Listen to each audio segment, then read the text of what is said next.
What do Jesus and Paul teach about marriage, divorce, unchastity, and desertion? The Issues Etc. book of the month for July is Divorce and Remarriage, Ecclesiastical Discernment and Pastoral Care. This new resource is published by Concordia Publishing House. Their phone number, 1-800-325-3040. You can learn more about divorce and remarriage at issuesetc.org. Divorce and Remarriage by Dr. Ben Mays. The Issues Etc. book of the month for July. Lutheran Talk. We have an ecumenical responsibility to hold forth the Scriptures and to bear witness to grace alone, faith alone, Christ alone. Lutheran Music.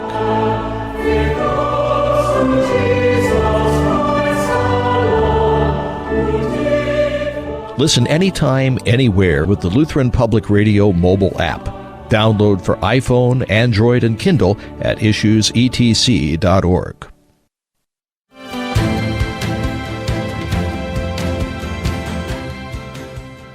I think the fate of Christianity in Europe should be very, very sobering for Christians in America and make them realize that nothing can be taken for granted at this point. What you actually can affirm for your child is you are baptized. You don't need to be defined by this gender dysphoria that's nagging at you and trying to get you to carve up your body and make all these changes. You are actually defined by what God says. Union with the flesh of Jesus. There is nothing greater than that. And American evangelicalism cannot say that. It's a disembodied Christ. There's no Jesus in the water, Jesus in the Word, Jesus in your ear, Jesus in your mouth. All of the Lutherans from the very beginning to the very end teach not only that good works are to be done, but even the necessity of good works. Grocery clerks in Tennessee love listening to Issues Etc. Well, we have some listener email on a number of subjects.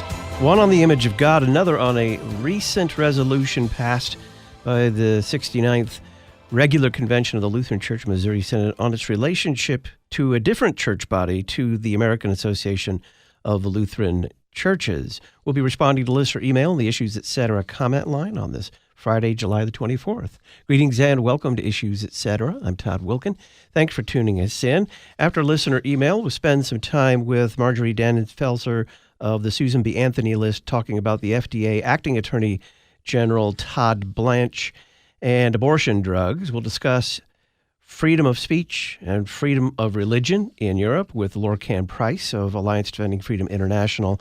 And then it's This Week in Pop Christianity with Pastor Chris Roseborough. We'll hear David Crank's teaching on overcoming limiting beliefs. In the meantime, listener email and the Issues Etc. comment line. The email address, talkback@issuesetc.org. The comment line, 618-223-8382.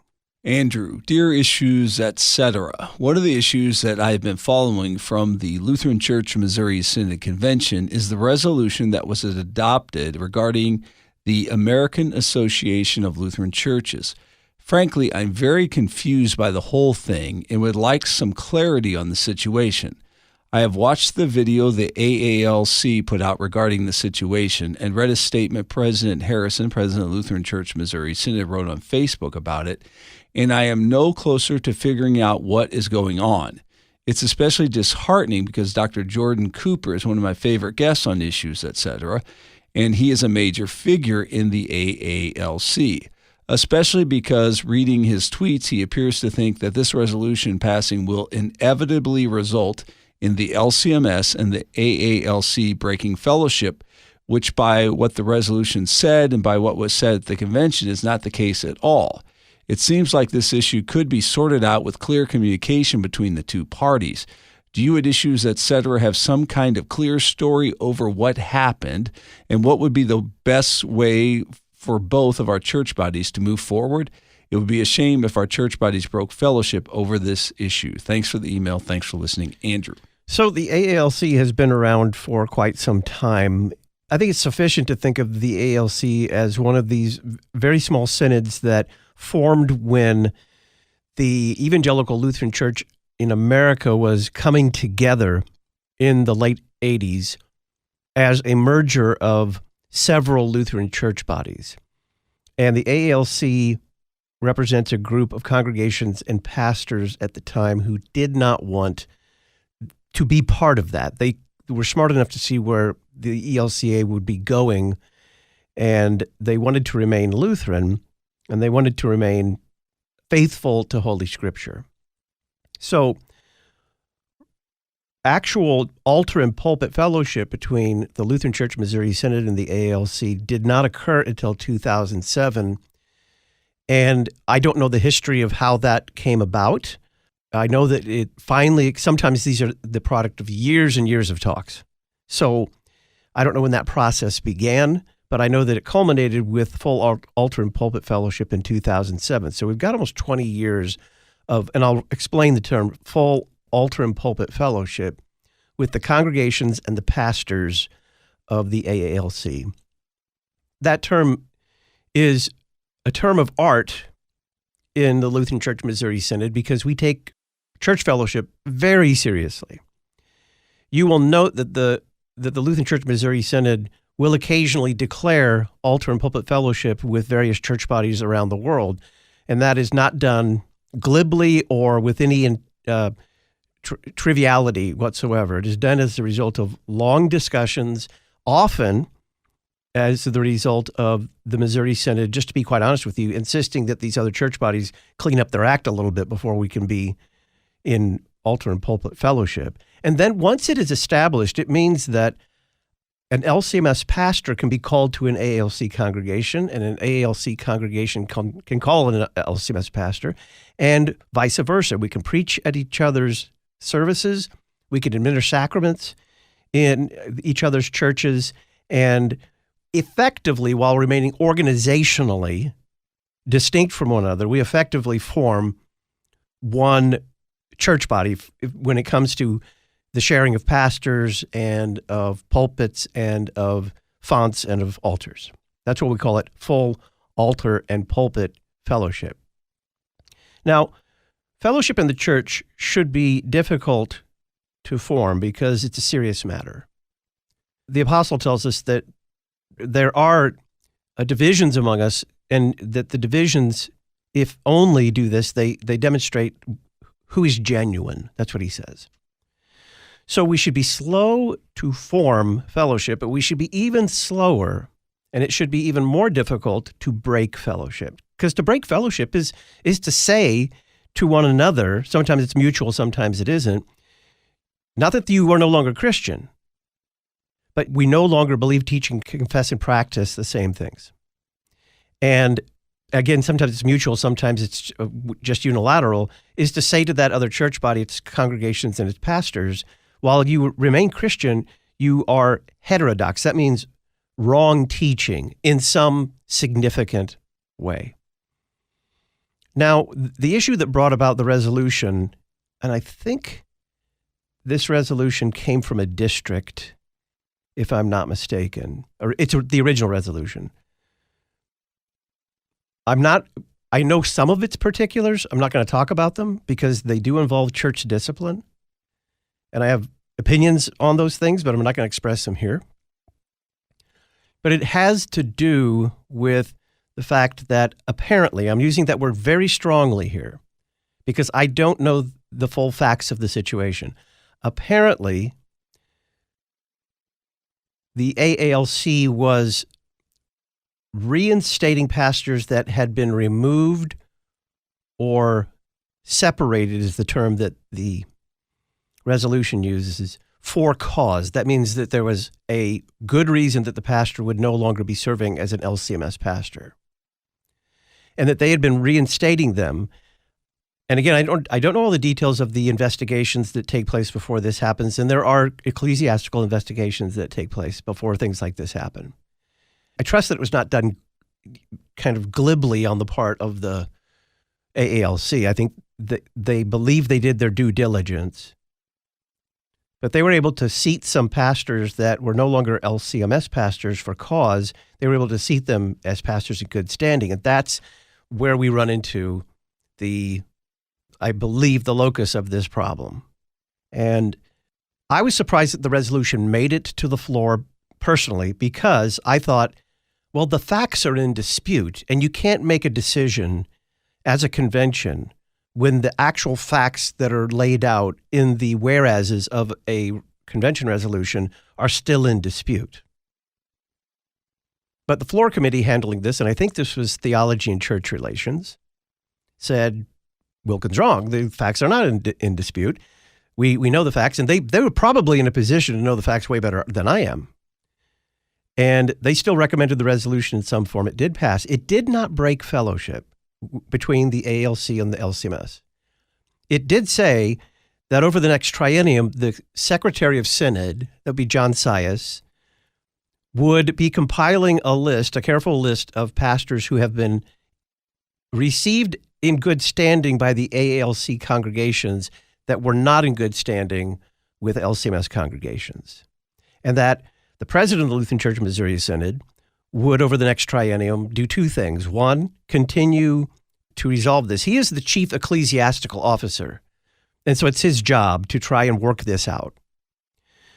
That's the first thing he should be doing over the next triennium. The second thing he should be doing is preparing a report on it for the 2000, what year would it be, Jeff? 2029 convention. And so that the convention can hear this. In essence, they said, let's get this resolved over the next 3 years. Come on, guys, let's get this resolved. And it in no way says, or else. It doesn't say what's going to happen after that. Let's say that Sias finds that there are 5 guys who've been given good standing in AALC congregations that were removed for cause in the LCMS. Nothing in the resolution says that what's going to happen after that. It just says, this is what we need to look into through these various agencies. So I think it's very premature, at the least 3 years premature, but I think it's premature in any sense, to conclude that this would inevitably lead to a rupture between these two church bodies. I think it can be resolved. The only thing that would keep it from being resolved is if the ALC said, we don't care about your concerns, we're going to do this anyway. And then I think we would be, sadly, in the position of having to begin, not to simply declare a break in fellowship, but to begin the process of separating from one another. But that's not inevitable. In fact, I think nothing's inevitable, of course. We don't know God's hidden will, but I think it's far more likely that this thing gets resolved over the next triennium. So that's my best reading on this. I'm not privy to all the facts, nor should I be privy to all the facts, because these are matters of church discipline, and those things are done with the utmost of discretion, and rightly so. We'll be right back.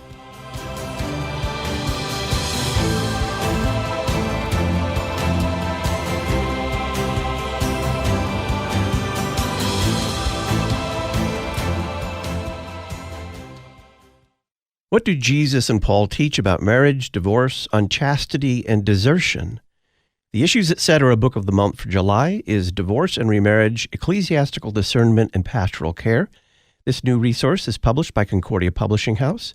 Their phone number, 1-800-325-3040. You can learn more about divorce and remarriage at issuesetc.org. Divorce and Remarriage by Dr. Ben Mays. The Issues Etc. book of the month for July. Luther Academy provides additional theological education for our mission partners around the world, specifically pastors who are asking for additional education but do not have the necessary resources in their own church bodies. By donating to Luther Academy today, you will be supplying food, housing, books, professors, and travel for Lutheran pastors who attend our conferences. To learn more about Luther Academy and how you can donate today, visit lutheracademy.com. lutheracademy.com. Luther had Wartburg. We have Collinsville. You're listening to Issues Etc. Sioux Falls, South Dakota has big city amenities with small town feel, civil freedom, and the natural beauty of its namesake waterfalls. It is also home to Christ Lutheran Church, where the living water, Christ Himself, flows. Located near I-90 and I-229, Christ Lutheran offers divine service with Holy Communion each Sunday at 9:30 a.m. Learn more about this confessional liturgical parish at ChristSiouxFalls.org. Christ Lutheran Church, building upon Christ.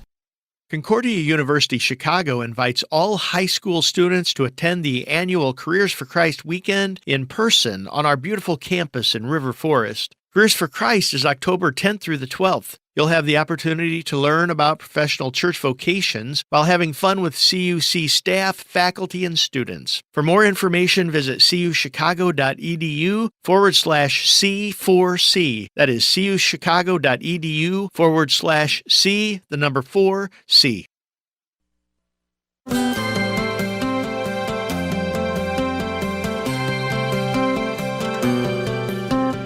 Welcome back to Issues Etc. I'm Todd Wilkin. The Issues Etc. book of the month for July is called Divorce and Remarriage. In my opinion, this has been a long time coming. A lot of mission creep has found its way into the church's teaching and practice regarding divorce and remarriage, and this book sets it right again, at least on the pages of the book, if not in its excellent advice for pastors and congregations. Find out more about divorce and remarriage. Go to our website, issuesetc.org, or call Concordia Publishing House, 1-800-325-3040. Here's an email from Caleb in Tennessee. Hello, all on the IE team. If the Pope can grant access to the treasury of merit, then why doesn't he use the keys of the church to release for us the entire recording of the Issues, etc., Making the Case conference? You mean, is this a kind of a soft little jab at the fact that we charge people to watch the conference? Yeah, we do that just to be fair to the people who really spent a lot of money to come and attend the conference and see it live. The conference also helps us finish the year in the black financially. Yes, and just think about how would you feel if you spent money to go to a conference and then a couple weeks later they put the conference online free? You'd be like, why did I go? And if we did that, no one would attend the conference. They'd just wait and watch it for free. Because it's kind of the nature of people. I mean, people would still come to the conference, but we don't want our conferences to lose money. That would not be responsible stewardship. So we need them to make money to finish the year in the black. It's one of our biggest fundraising efforts through the entire year. So think about if you're a couple and you spend $300, say $150 each for the registration. You stay in a dorm room for 2 nights. So that's going to be another $150. And that's your cheapest option. That's the cheapest option, $150. So now we're at $450, closer to $475. Not to mention the gas or if you fly costs. Think of that person. And so, yeah. So in this internet age, it's really easy to sit at home and not have fellowship with fellow believers. And I think, and people will tell you this, that's one of the best attributes of the Issues, etc., Making the Case conference. It's the thing that people consistently say they like near the top. I mean, they love the speakers and all that, but they like being able to talk and, the mutual consolation of the brethren kind of aspect of it. We do offer the streaming and recorded audio and video at a reduced price to people who did attend. If they just want to $25 for the on-demand video stream. If they want to relive the memories, they can do it that way or go back over it. But for non-attendees, we generally tend to charge them what we think is fair to the attendees. So for a donation of $250 by Labor Day, you can watch an on-demand video stream of the entire Issues, etc., Making the Case conference from start to finish. Order today at issuesetc.org, or you can call Deaconess Lynn Fredrickson at 618-223-8385. Now, part 2 of Caleb's email. On a serious note, in your recent episode with Dr. Jordan Cooper about the Nephilim, he spoke of the line of Seth as retaining the image of God in contrast to the line of Cain. I understand what he is saying in regards to the sons of God and the sons of man. But isn't it problematic to imply that non-believers no longer bear the image of God? To be clear, I have no problem with Cooper's conclusion about the Nephilim, just his argument in getting there, unless I'm misunderstanding, which I probably am. God bless you all, concludes Caleb in Tennessee. Well, Caleb, go back and listen again, and I don't recall Dr. Cooper saying that, or really even implying that the 2 different lines, one had the image of God and the other did not. Because I'm fairly certain that Dr. Cooper would affirm that in some sense, man, even in his fallen state, retains the image of God, but in a marred, and because he's a Lutheran, he will say that that image of God is true fear, love, and trust in God. That is lost, but the created image of God, that aspect of being God's handiwork and bearing his image in that manner, I think Dr. Cooper would wholly both confess and defend. So I think the point he was trying to make is that there was the line of Seth, and we're not talking here about genetic or racial things. We're talking about simply his generations who called upon the name of the Lord, and then there's the rest of the world. So it's really just a distinction between believers and unbelievers, which is a distinction that still holds true even today. Tiffany writes, my Lutheran Church Missouri Synod friend is dating a non-denominational guy. He doesn't seem to care about the nitty-gritty of his faith and sees no issue that they attend different churches. Upon marriage, he has said they, as a couple, could alternate whose church they go to. How do you start the conversation process with someone like this? How do you get them to care about the specifics of their faith? Thanks for the email. Thanks for listening, Tiffany. Well, I mean, I guess you could call this guy, for lack of a better word, the casual believer, someone who just kind of is adjacent. And look, a lot of evangelicalism is Christianity adjacent. It is not theologically Orthodox Christianity in any sense. Now, are they still Christians? Yes, but their teaching has strayed and become so hollow and watered down that you can listen to it for yourself. I mean, later today, we'll talk about David Crank, a big pastor in the area who is just preaching basically therapeutic deism. Not my term, but it's just Christian adjacent teaching. It's not strictly Christian teaching.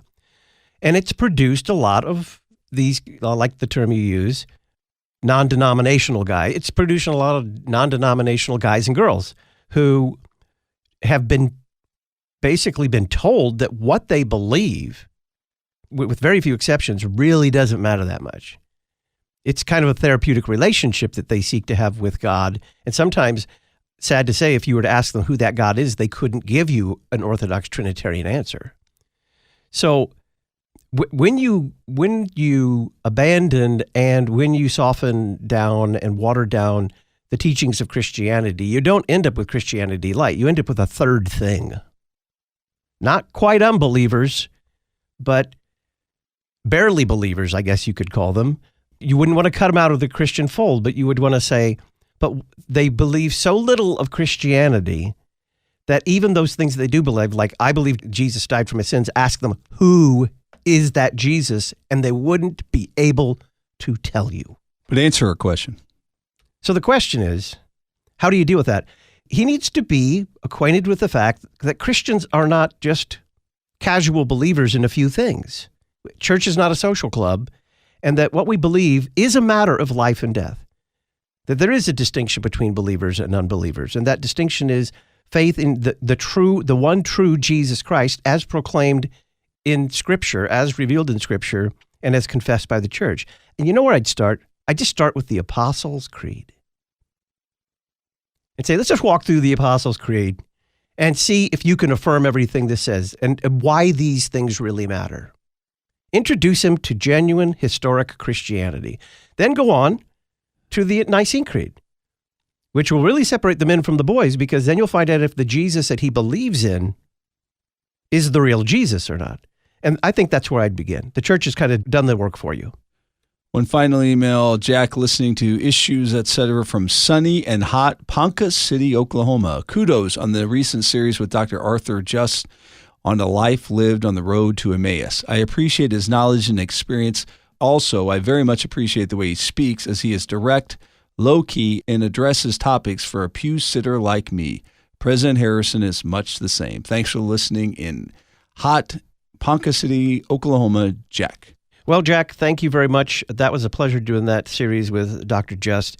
I learned a lot of history because he lived a lot of it. He's got a few years on me. He's got about 10 years on me.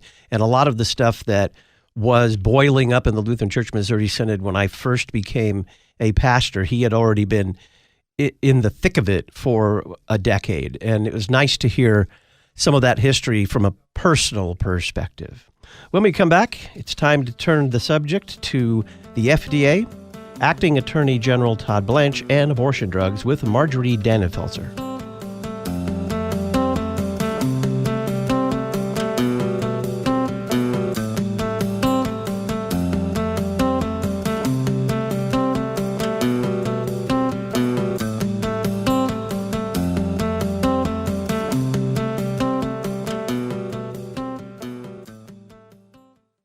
Here's an easy way for you to help us contend for truth in an age of anti-truth. Subscribe to the Issues Etc. podcast with YouTube, Spotify, and Apple. Just type Issues Etc. in the YouTube search engine and click subscribe. For Apple and Spotify, type Issues Etc. in the search engine, hit follow, and leave us a 5-star review. Help us inform other podcast listeners by subscribing to the Issues Etc. podcast with YouTube, Spotify, and Apple. Hearing is taken for granted until you don't have it. It happens at all ages. Unfortunately, some are born deaf. Others lose it gradually. The end is the same, a world of silence. The Ephatha Lutheran Mission Society serves the deaf and hard of hearing domestically and internationally. They're the only recognized service organization in the Lutheran Church Missouri Synod devoted solely to the deaf of all ages. Learn more at elms-deaf.org. Confessional Lutherans, we've got your back. You're listening to Issues Etc. Unity and variety can be a hot topic among Christians and Lutherans in particular, and the June-July issue of the Lutheran Witness takes this topic up with articles such as Unity and Variety Through the Ages by Richard Serena, Formed Together by Sean Dinzer, A Call to Faithful and Harmonious Variety in Worship, and much more. To get your copy, visit cph.org/witness or visit witness.lcms.org to learn more. The Lutheran Witness, helping you interpret the world from a Lutheran perspective. Hymnody is important, very important. It's an invaluable tool that helps teach and confess the faith. Singing hymns is something we all do together on a weekly basis, yet some congregations find it difficult to sing confidently without the support of an instrument. If you are one of these congregations that can't find an organist, Church Music Solutions can help. Our substitute organist service allows your hymns and liturgy to be played on your instrument to help inspire and support your congregation's song. Keep singing with Church Music Solutions.